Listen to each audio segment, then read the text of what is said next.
Welcome into episode 55 of Ramie and Drew. I am Ramie Mackloff. That is Drew Flaggy. We're a couple of Milwaukee-based comedians. We talk about sports and whatever else might come to mind. And Drew, it's very exciting times for this show because our Wolves are headed to the Western Conference Finals. Our Wolves Right. are doing it. They knocked off Jokic and the Nuggets, and our Wolves are headed to the Western Conference Finals. Pretty exciting stuff for us and our Wolves. Bart Winkler's also been claiming the Wolves, which is pretty. Yes. I mean, I think everybody's claiming the Wolves. It doesn't matter. They're I, small enough. I know somebody. Like them. I know somebody who can legitimately claim the Wolves and has his whole life, even when it wasn't very much fun to do so. And that is my friend Phil Mackey of SKOR right. North up in Minneapolis. That's Wolves right. back. The Wolves are back. The Wolves are back, baby. I don't know if they were ever here in the first place, but they're here. They're back. They were there when they had Kevin Garnett. They were absolutely. They were there. Yeah. By the way, I love Ramie. Ramie is now claiming like his 9th NBA team. Like, okay, it was the Bulls as a child, and then it was the Bucks, and then it was the Wolves, and then the Kings. Now it's the Wolves again. Like, are you claiming the Pacers too if they get through the Celtics? Are we adding another team? I'm hedging my bets, man. Like, why pick just one team? Only one team is going to win the title every year, Mackey. Why pick just one to root for? I'm hedging my bets here. Is all I'm doing. Yeah, the Ramie's Raptors era was my favorite too back in 2019. Yeah, go Raptors! Rawr. When I was up north for that series, like when the Bucks lost that series against the Raptors, and we were just sitting around a fire and we were watching the game on my laptop outside. And when the game went final, my cousins and we all just put our heads down like this, and my cousin's wife went, "I'll go make drinks," and she came out with just a tray of drinks for us because we were roughing that day. That's great. But Phil, how does it feel? Like this is different for you. And we were talking a little bit before we came on the air, and you were telling me a little bit about it. But I know Drew went through it here in Milwaukee. I was here with a team that didn't win a title for 50 years, and for a long time was known for being bad or mediocre, and then all of a sudden was a championship contender, and then eventually a champion. And now you guys are going through that, and it's exciting, but there's also like a getting used to it period, isn't there? Okay, yes, you've nailed like the getting used to it period is hilarious because first of all, there's a generation or two generations of Minnesota sports fans that haven't seen a men's team win a title since 1991. So whenever a team and there haven't been that many near misses either. No Minnesota men's team has been to a championship series or a Super Bowl since 1991 either. So there's an element of like, what do we do with our hands? Like we don't know how to act. And the roller coaster of emotions has been hilarious because if you go back to the first round, the Phoenix Suns absolutely destroyed the Timberwolves in 3 regular season games. The Wolves were 0-3 against the Suns in the regular season. And all the chatter down the stretch was avoid the Suns at all cost in the first round. And then the last game of the regular season, the Suns beat the Wolves by like 20 points again. And the first round draw is the Suns. So people immediately bailed right away. Like, oh, of course it's the Suns in the first round. The Wolves sweep the Suns despite the regular season.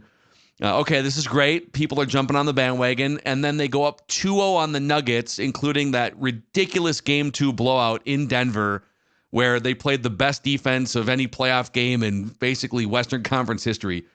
So fans were like just swarming to the bandwagon.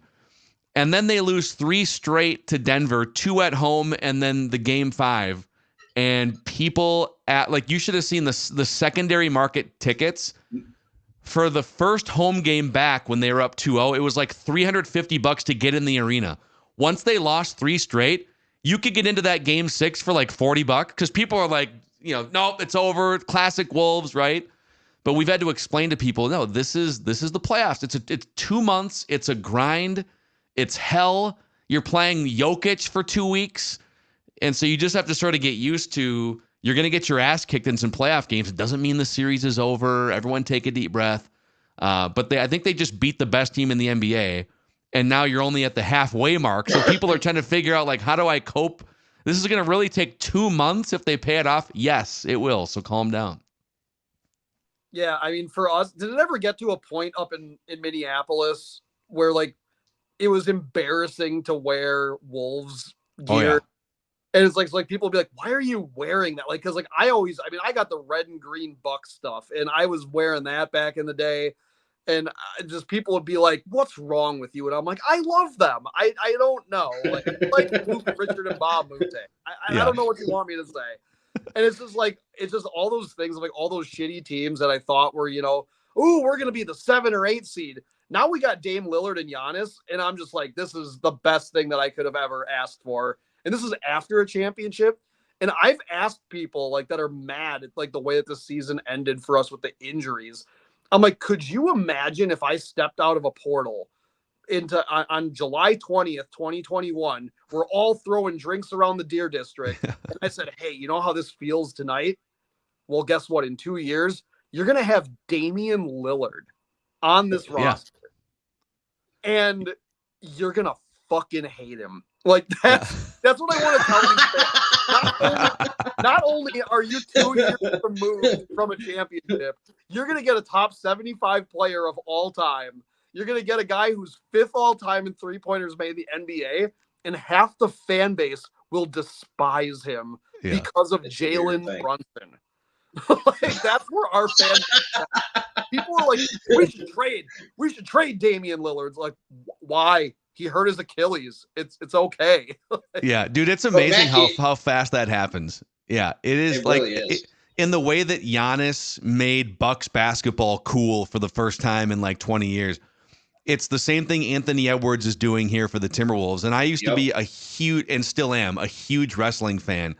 And it was like, there was a period there as a kid in like the mid 1990s where it was kind of embarrassing to tell your friends at school that you liked wrestling. And then Stone Cold Steve Austin came along and made it cool to watch wrestling in the late 90s. And that's like the Timberwolves, like you didn't dare wear your weird Wally Zerbiak jersey in the early 2000s or, Luke Ridnour jerseys. Yeah. And now it's awesome. I mean, like I was at a thrift store. There was an outdoor festival this last weekend between Game 6 and Game 7. And like people were swooping up Andrew Wiggins retro jerseys and Zerbiaks and stuff just to wear something nostalgic. It's totally flipped here. When you talk about real quick, man, I almost called you Andrew. I've never called you Andrew ever in the history of our friendship. Andrew. Because you were talking about like how fast it can change. I feel like the Timberwolves fan base has changed their mind at least 3 or 4 different times on Karl Anthony Towns. Everybody is in love with him now, but there have been times where I know Wolves fans, you, Mackey, and I'm not like freezing cold takesing you or something, as I've seen some people do on Twitter, but you were done with Karl Anthony Towns, and you were like, just trade this guy and get as much as you can for him right now. Anthony Edwards comes along and just rejuvenates and revitalizes that guy's career, and all of a sudden, everybody's in love with him again. Yeah. Well, it's funny, like, so you've hit on one of my favorite topics, which is the gotcha guy when it comes to sports takes. And I love freezing cold takes. But when Anthony Edwards or when Karl Anthony Towns against the Memphis Grizzlies in the playoffs 2 years ago is committing 2 dumb fouls in the first 3 minutes of the game and shooting 3 for 12 and spazzing at the officials and sabotaging the series and sabotaging games, he deserves to be criticized for that, for not living up to the moment. And then when he does the opposite 2 years later against the Phoenix Suns and the Denver Nuggets, and he's playing with poise and he's making the right passes out of double teams and he's not getting into foul trouble, he deserves to be praised for those things.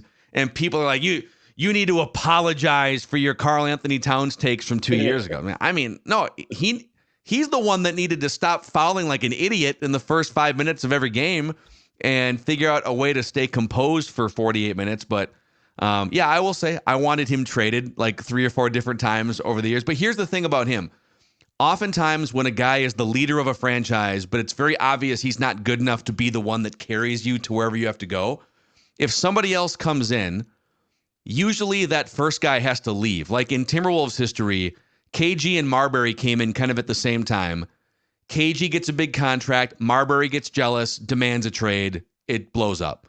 And then a few years later, like 10 years later, Kevin Love and Ricky Rubio come in.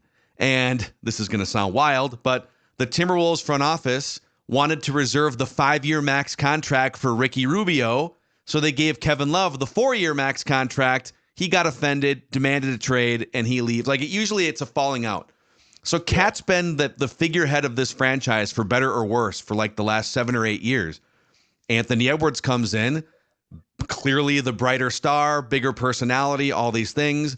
And I feel like in most cases, Carl would have to go somewhere else, maybe get traded somewhere to be the second or third guy in line. Instead, he kind of shrugged his shoulders and was like, whatever, man, I just want to win. If I need to be the second or third guy on my own franchise that I've been at for 7 or 8 years, I'm fine with that. And he has totally deferred to Anthony Edwards, and it's worked out perfectly. It's a perfect situation for Cat and for Anthony Edwards and for the Wolves. Well, it takes a pretty big man to be able to just do that and just swallow your pride and be like, all right, I'm not going to be the 30-point per game scorer now, I guess. And it's I don't know. I laughed, I think like a lot of people, at the Rudy Gobert trade. I'm like, why would you do this with Cat? And then obviously, well, I was wrong. That's a freezing cold take right there. It took a half a season for it to actually work, but then you got a full season of it working out great. So it looked dumb last year when it happened, but it's been great all this year. Yeah, it's funny because Tim Connolly is the president of basketball operations for the Wolves, and he built 95% of that Denver team that won the championship a year ago. But he came over to the Timberwolves right before Denver paid it off with the actual hoisting of a trophy, and the Wolves doubled his salary. They made an offer he couldn't refuse, and he came in. He makes the Gobert trade within a month of taking that job. He didn't have to, by the way. He could have just sat in that chair for a year, surveyed the landscape. He comes in, he's there for 5 minutes, trades for Rudy Gobert, and people are like, what the hell? What is this guy doing? And it looked like a bad trade for 15 months because they did not live up to expectations the first year. But he knew what type of roster would beat the Nuggets if he could just build it himself. So the crazy thing is, Tim Connolly had to sit there for a year and a half and listen to everyone with a microphone, nationally and locally, tell him he's an idiot who should be fired or go somewhere else, knowing that he was probably right the entire time. But it just took a year and a half of patience before it actually worked on the court. Well, we're getting were people not pleased with the Gobert trade? Up until it started work, what was the initial reaction, and then how bad did it get? It both at Gobert and the reaction to Connolly for making the trade. Yeah. It was fans booed Rudy early on when the Wolves, at one point the Wolves had a closed door players only meeting after losing to the Pistons on New Year's Eve. It was really bad the first year, kind of 2 or 3 months in. And then there was the whole Kyle Anderson, Rudy Gobert punching on the sidelines incident at the end of the year. Yeah. And so it was weird vibes the whole time. And actually, it's funny because the trade that really actually brought everything together was when the Wolves offloaded 2 months of D'Angelo Russell's expiring contract for Mike Conley, which straight up would have been a fleecing of a trade because D'Lo's the biggest fraudulent. You want to talk about fraudulent 20 points per game players in NBA history. I mean, D'Angelo Russell is right up there. But Mike Conley comes in as an adult in the room who's played with Rudy before, and we talk about making it cool to be a Bucks fan, making it cool to be a Wolves fan. Mike Conley came into the locker room and made it cool to like Rudy Gobert and to pass the ball to Rudy Gobert and embrace what Rudy Gobert is saying about defense. So they make that trade, but they also get Nickeil Alexander-Walker as a throw-in, and he's one of their best rotation players. And I think Conley coming in changed everything because D'Lo would openly mock Gobert in front of reporters and refuse to pass him the ball, and it was really toxic. And Conley winds up coming in being like, no, enough with that, man. Here's how you play with Rudy. I did it in Utah for years. This is going to work out. And then Anthony Edwards maturing and adding another layer to his game in the playoffs. That's how it all came together. Well, yeah, and I still think there's a stink around Rudy Gobert just politically with the whole COVID thing where he took it, where he got everybody. And I mean, you still go back, you're like, that is pretty funny. Touching all the microphones, yeah. So dumb. Still funny. I don't know. a bunch about that. And he's just like, it's just a cold. Who cares? And then it's like, oh shit, I just shut down the whole league. Oops. Yeah, that's right. We were open mic, like we were at an open mic, and one of our friends who I reference on the show a lot, our friend Ben, was like, dude, the NBA just shut down. And I was like, Rudy. 4 months without basketball. I was like, all right, they're down for 2 weeks. They're gonna sanitize everything, and the Stifle Tower is coming back. People call him the Sniffle Tower and stuff. That was funny. Like, and still, he's great. Yeah, you know what's weird about it? We made up a new stat because when you watch him play, and if you watch him from afar, you kind of get but watching him on a game by game basis is a whole new experience because there are things that drive you nuts about him. It literally looks like he has ping pong paddles for hands because he's like Edward Scissorhands. You pass him the ball and like half the time it just clangs off one of his hands out of bounds. Like so his teammates even like hesitate to pass the ball. But if you could create a stat in the box score called the Nevermind, this is the stat that we made up on our Wolves podcast Flagrant House. So like there's blocks and you can quantify blocks and steals. But then like 20 times a game, you'll see an opposing point guard or somebody dribble into the lane, look up, see a praying mantis, Rudy Gobert, just waving his arms, and then be like, oh, never mind. I'm actually going to go back this way now because I can't get to the rim. And now there's 7 seconds left on the shot clock, and you're starting over again. He does that so many times. And so it's hard. Like when you watch him, and even Charles Barkley at halftime of Game 7 was like, you gotta bench this guy for the second half. It's like, no, man, he's actually sneakily leading the team in plus minus in the postseason. People dogged him in Utah because he got played off the court. Well, no, it was Donovan Mitchell, and then who's that Australian guy that jacks up threes for Utah a couple years ago? Joe Ingles is like their point of, resistance on the perimeter. It's like, yeah, those guys are getting smoked, and Rudy's the one that just gets posterized in the lane. So when you give Rudy actual good perimeter defenders and a point guard like Mike Conley, it just like it heightens how good he actually is. I've gained a new respect for Rudy Gobert. People were shitting on him in the middle of this series, and it's like, dude, that's the MVP. That's a 3-time MVP that's hitting those shots over this guy. You know what? This isn't just any jamoke that's taking Rudy Gobert to school.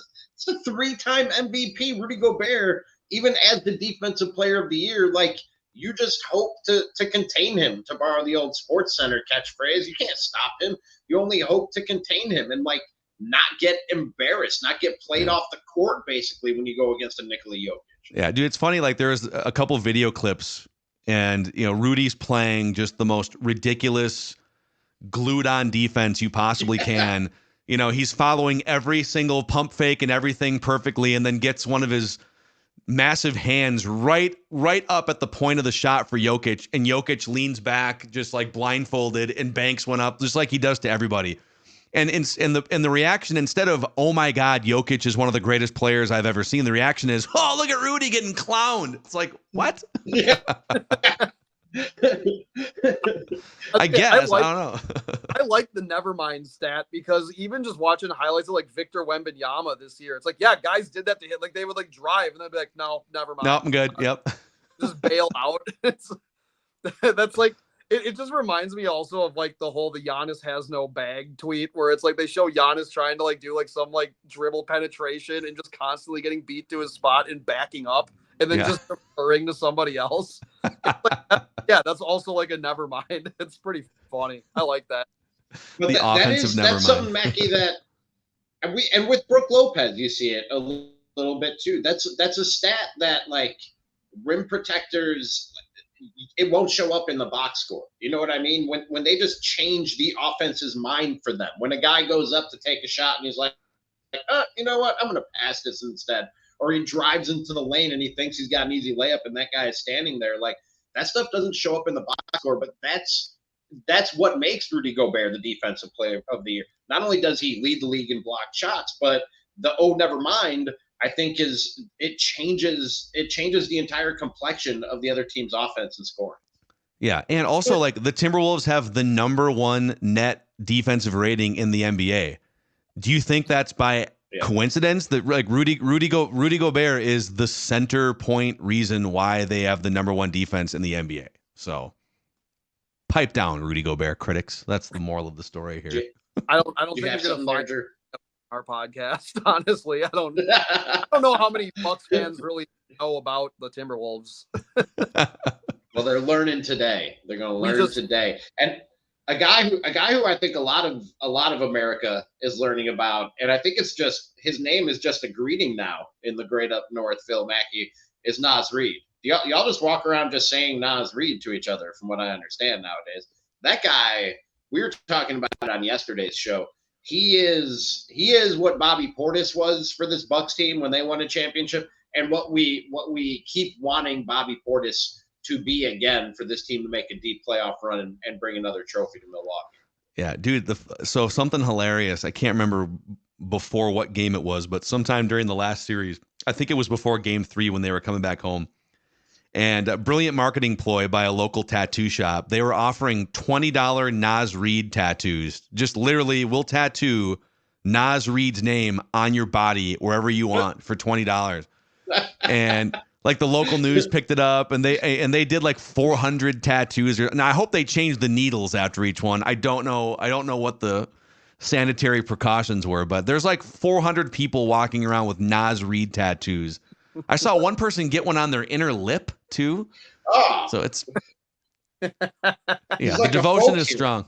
he's like a folk hero in Minneapolis now, and rightly so, man. Like what that guy brings to the table is again, just like we were talking about with Gobert. Like on some level, you can't really measure it, but it is why he was the sixth man of the year. Yeah, it's so if you were to do like a ranking of when players get introduced either pregame or if they're bench players and they check into a game, in order, the three biggest ovations on any given night at Target Center are Nas Reed, number one, biggest ovation. Number two, Anthony Edwards. And number three, Luka Garza, the former center from Iowa. What? So Luka Garza, and he's kind of graduate. He's like a quad A player, like those minor league baseball players that hit like 400 in AAA, and then they can't hit a curveball in the bigs. So that's sort of him. He only gets in when the Wolves are up or down by like 20 points late in the game. Like he came in the two blowouts. And we call him Cigars of games, like when he comes in at the end just in celebration. But he comes in just like jacks up threes. And so it's Nas Reed, Anthony Edwards, and Luka Garza, the three most popular players on this team. That's makes sense to me. It's Bobby Portis gets the biggest ovation off the bench. Probably Giannis is like, when he's announced at the beginning of the game. And then it's Thanasis because, we're either up or down. And you're just going to see something crazy when Thanasis is out there. Because there was one game, he hit a dude with a sham god. That was wild. We're like, what? He's got Thanasis has moves? Yeah. Thanasis has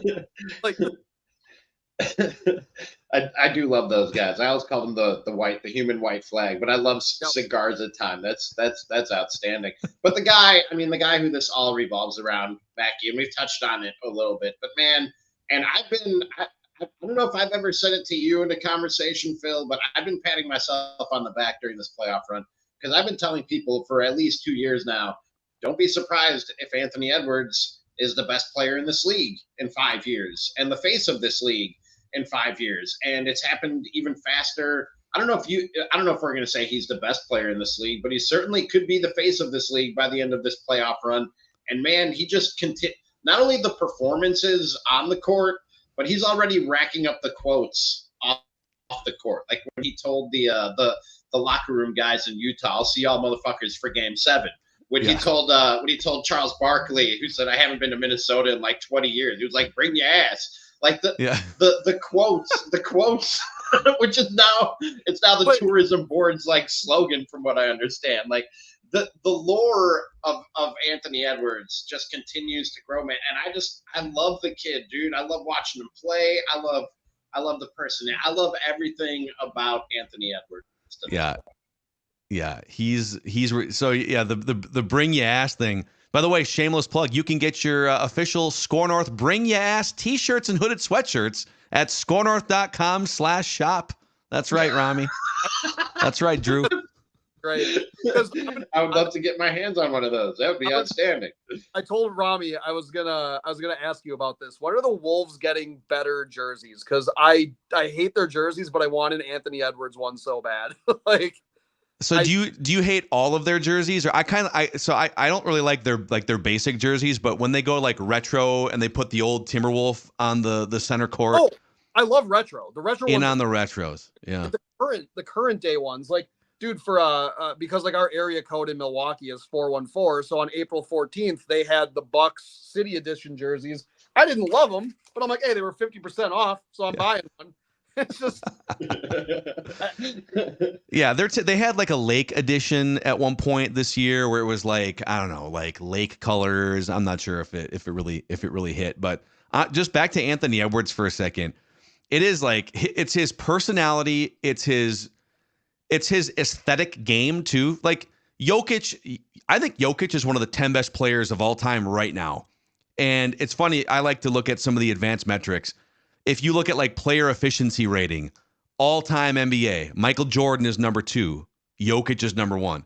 If you look at like win shares per 48 minutes, all-time NBA history, Michael Jordan's number 2, Jokic is number 1. So I mean, I think if he stacks up another championship or two, he's going to go down as one of the all-time great players, but he is atrocious to watch play basketball. He's this gigantic oaf who's just like throwing up lobs over his head, fadeaways.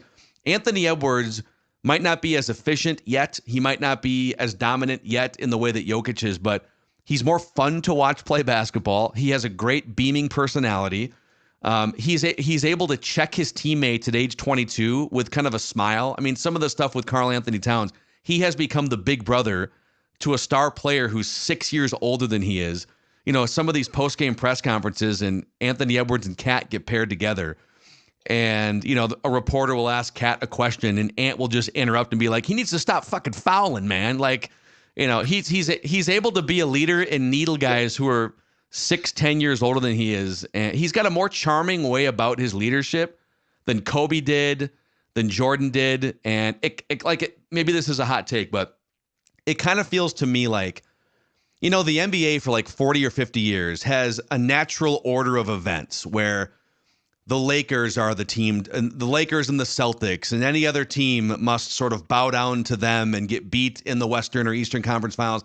And then the Pistons rise up and the Bulls must get knocked down the mountain 3 times. And then like, it kind of feels to me like the Nuggets with a 28-year-old 3-time MVP championship last year, that the Nuggets are supposed to be a dynasty, like maybe 2 or 3 titles in 3 or 4 years.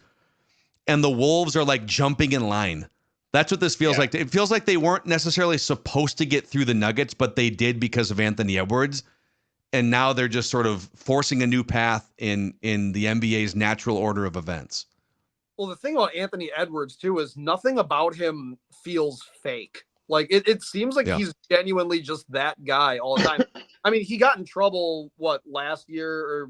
I think it was last year, when he was talking shit on Call of Duty to somebody, and he called somebody, like, a queer, and, like, he was, like, and they got, like, that got out, and that was, like, crazy. And people tried to, like, cancel him for that online, and people are like, it's just Call of Duty. That's how people talk. But I even liked the way he handled that. Like, you wish he wouldn't have said it and started the whole thing in the first place, but he was like, hey, I got to be better. Like, a lot of guys would hide behind the shield of, their cancel culture is out to get me. You know what I mean? And go on the defensive. He was just like, no, man, I got to be better. That's not cool. What I did was not right. It's not cool. That's not how my mom raised me. And I got to be better than that. And I even like that. Like, everybody's going to fuck up. Everybody's going to do things that people don't like or that offend people. And it's how you react and how you handle those situations, I think, where you really show your true character. Yeah.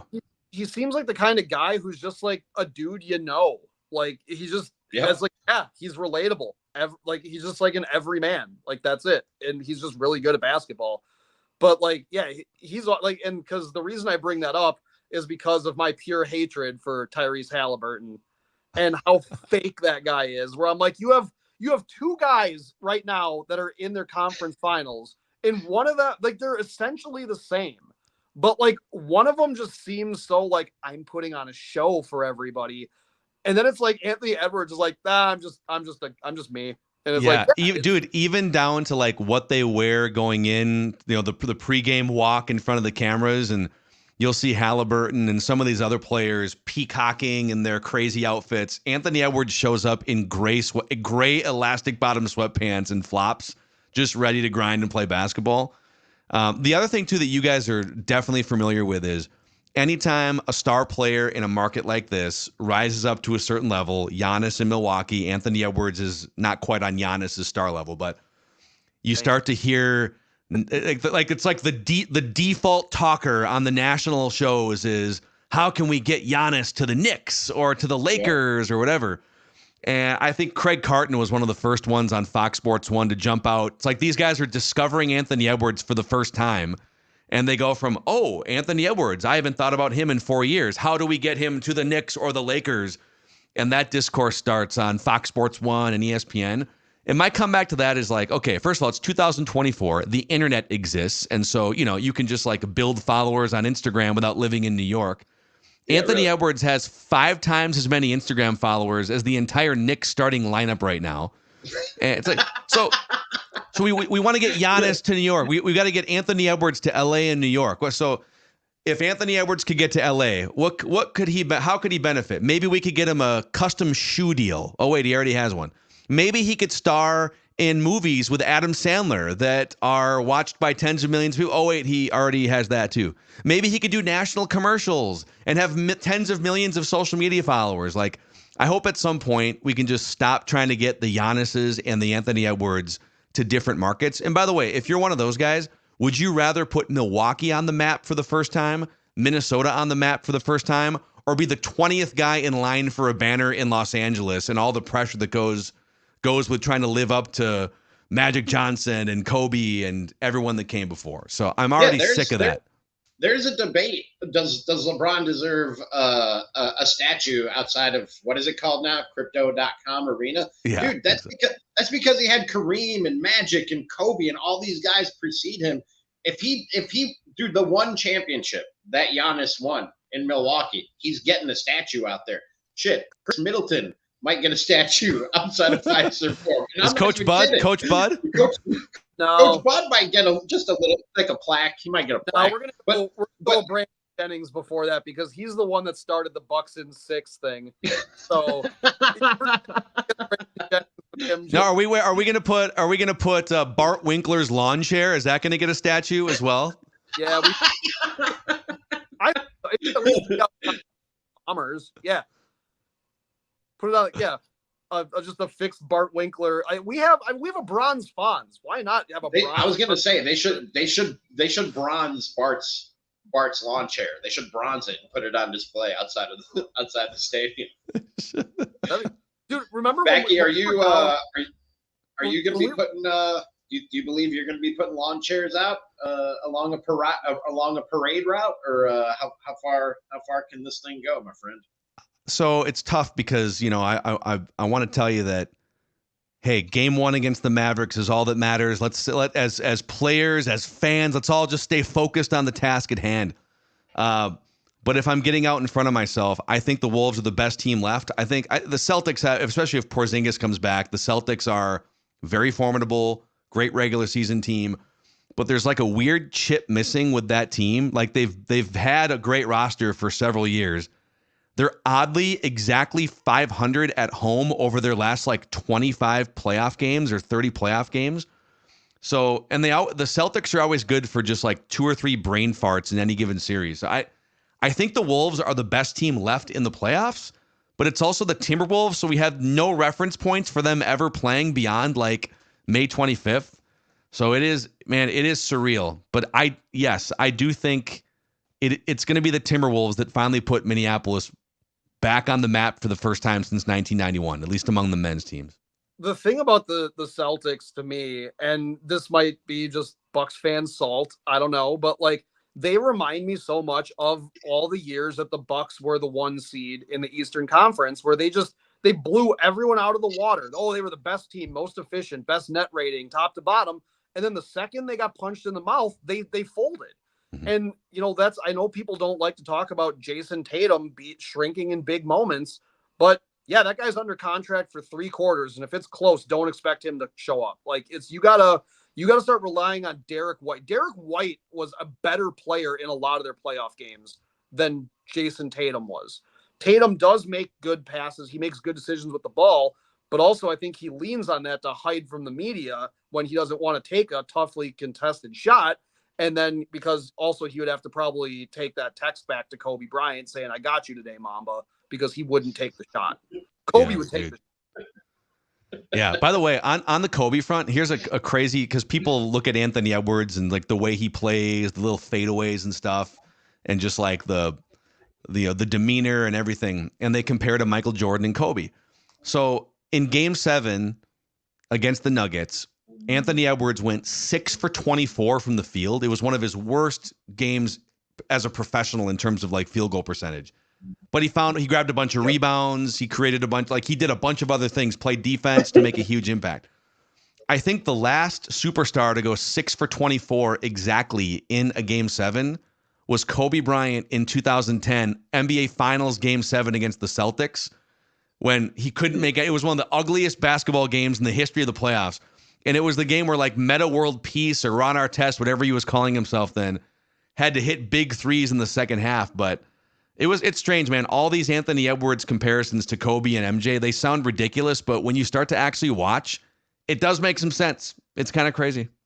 No, he has that killer in him. He has that killer instinct in him for sure. Like it's a long way to go before he's Michael or even Kobe, just in terms of accomplishments and track record that he's got to pile up to really be in the same sentence as those guys.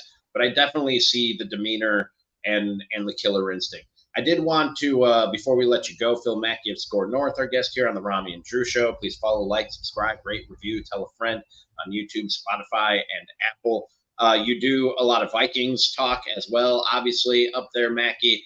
How are you feeling about J.J. McCarthy? How do you think the NFC North stacks up right now? Because the Lions and the Packers are still there, and then the Bears and the Vikings both made big changes this season, obviously, at the quarterback position. Yeah.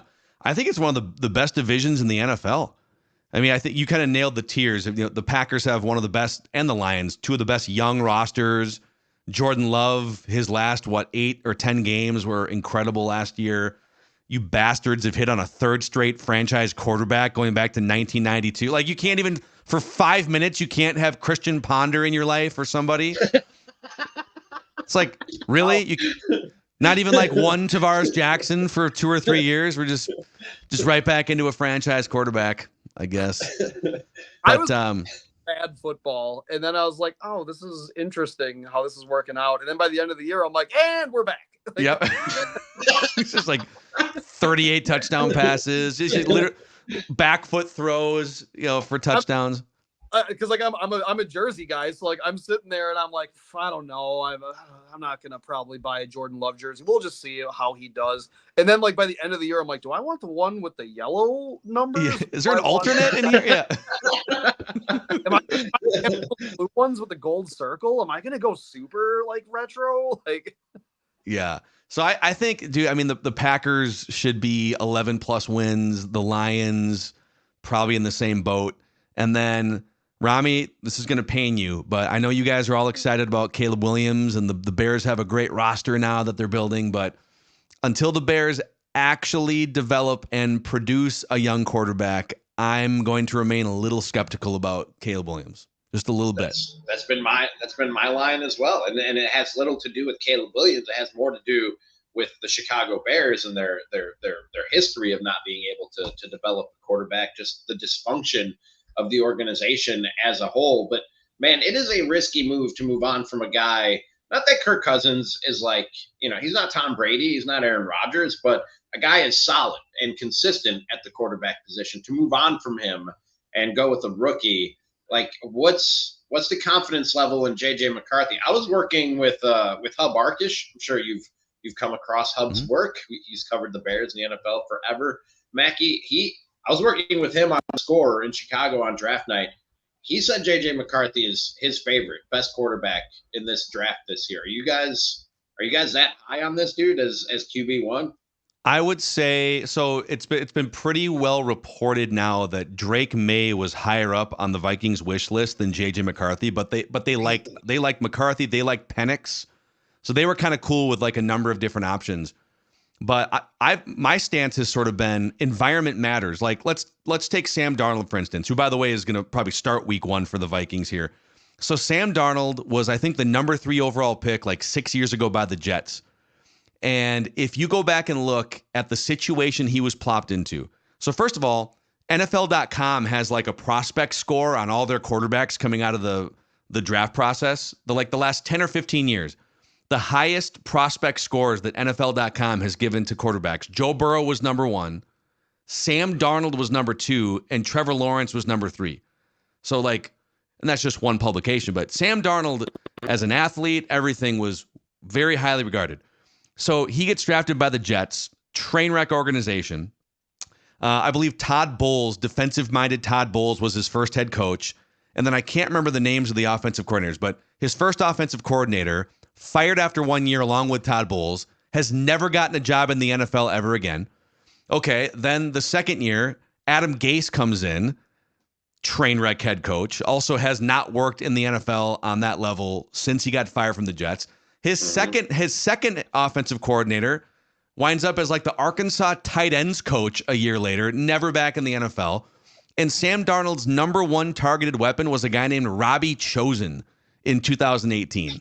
So like he was destined to fail out of the gate, right?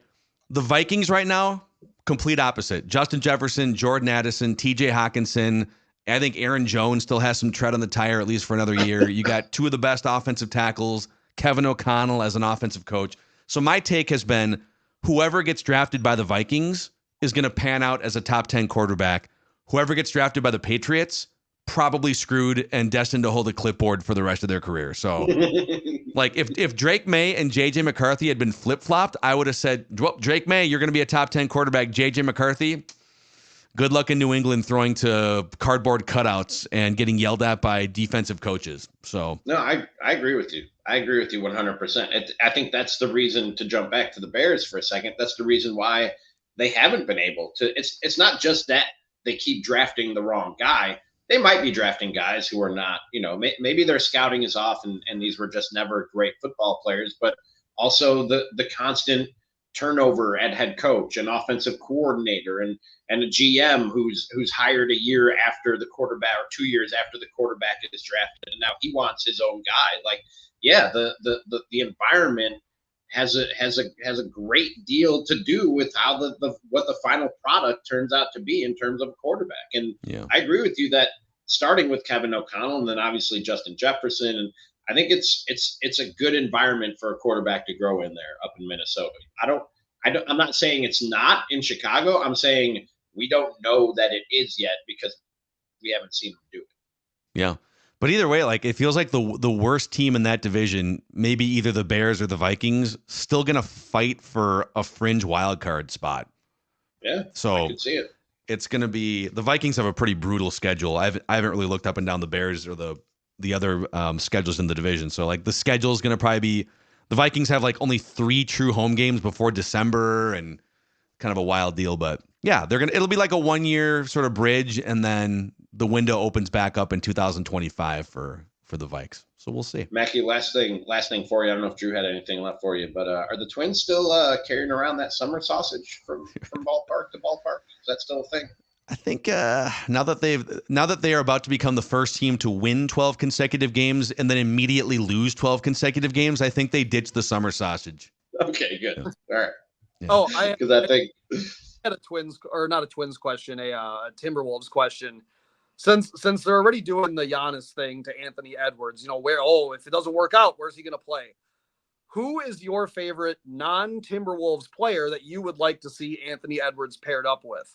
Oh, so we get to steal someone. Okay. You get to bring somebody in because Anthony Edwards is going to be loyal to Minnesota and he's going to stay there. And you know what? I'll even throw in Cat as being his number 2 that sticks around for a longer amount of time.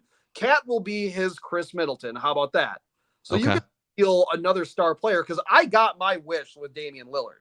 So now I want to see other fans get their wish. Is it like Luka? Is it SGA? Do you want, I don't know, do you want Jokic? Like it's a great question. So I can steal anyone, huh? I'm going to take Giannis, actually. I'm going to take Giannis and put him in a Timberwolves uniform. I thought you might. I thought you might do that. Fair. Jaden McDaniels moves to the bench, and now the Wolves starting lineup includes, I suppose, like Mike Conley is like a 38-year-old point guard, so maybe I should steal a point guard. But can you imagine Rudy, Karl Anthony Towns, Giannis, sorry Bucks fans, Anthony Edwards in the same starting lineup? Oh, that'd be pretty sick. They would actually probably be pretty sick. 3 because of the size. Giannis is a better defender. But yeah, that's just the thing now that I want to do to like everybody that we get on from every other market, that like their star player might get pilfered to the Knicks or the Golden State Warriors or the Lakers. No, it's like who are you stealing to put on your roster? Like if you were playing GM on 2K and you could force trade, because I used to do it with Dame Lillard, and then we got him, and I was like, holy shit! Like that. Dude, it is hilarious how like the that's why the NBA is so awesome, because like the last 15 years, basically since LeBron decided I'm going to leave Cleveland for Miami, it's like that opened the floodgates for all of your crazy NBA 2K trade ideas just happening in real life. You know, like Durant would never go to the Warriors. That's ridiculous. Boom, Durant to the Warriors. You know, LeBron wouldn't go to the Lakers, and then AD and those guys. Yeah, boom, it happens. It's the best league ever. That is Phil Mackey, SKOR North. Check out all their coverage of the Wolves throughout this playoff run. Great Vikings and NFC North coverage, Twins, whatever you're looking for. And even if you're not a Minnesota sports fan, like these dudes are just great. You guys are fucking crushing it, Mac. You have to hold that. I couldn't be happier for you and Judd and Declan and the whole gang out there. So keep up the great work. Would love to get my hands on one of those get your ass here sweatshirts. I don't know if there's like a former employee discount or something like that. We'll see if our guy Ross Brendel can pull a string or two for you. By the way, Ramie, one of the OG founding fathers of SKOR North, before many of the founding fathers were eliminated due to COVID. So, yeah. But Ramie, it was a blast doing the show with you for a year and a half. In Other News remains one of my favorite all-time radio segments. So hopefully you can keep that alive in the future. I have kept it alive in subsequent stops. So we'll see if anybody wants to hire me anytime soon, and I'll bring it back again. But Mackey, appreciate the time. The Wolves are my last rooting interest. Like there's not another team that I'm gonna glom onto if they don't finish the job. So I'm genuinely rooting for the Wolves and you guys to finish this thing off, man. We appreciate the time. Awesome, man. Thanks, guys. Thanks, Phil. We'll talk to you again soon. There's Phil Mackey of SKOR North joining us here on the Ramie and Drew show. Just a great dude, man. And I meant every word about him and about the Wolves. I do want them to finish the job. Drew, I don't know about you, but like I don't like any of the other teams. I guess I don't hate the Mavericks. I don't hate the Mavericks. Yeah, I like Luka, but I can't say I'm rooting. I can't say I'm rooting for anybody if the Wolves are eliminated. If the Wolves are out, I'm pretty much done with the NBA playoffs. I guess is what I'm saying. I'm basically going against the entire Eastern Conference at that point, but like right now I'm rooting for the Celtics against the Pacers because I'm so sick of that team. But also, if Jason Tatum manages to somehow get hurt, it's going to be really funny.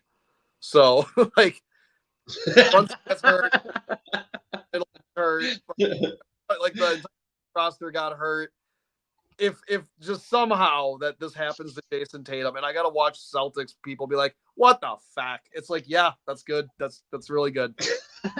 Yeah, like I said, either way, I'll root for Luka. We're gonna get the tiers of somebody that are gonna be very, very sweet. Whether it's the Pacers or the Celtics, and then likely the other one will lose in the finals to our Wolves, to Anthony Edwards and our Wolves, mine, yours, and Phil Mackey's Wolves. Yeah, and Bart Winkler's. and Bart Winkler's Wolves as well. Drew, any final thoughts, final words before we wrap this thing up?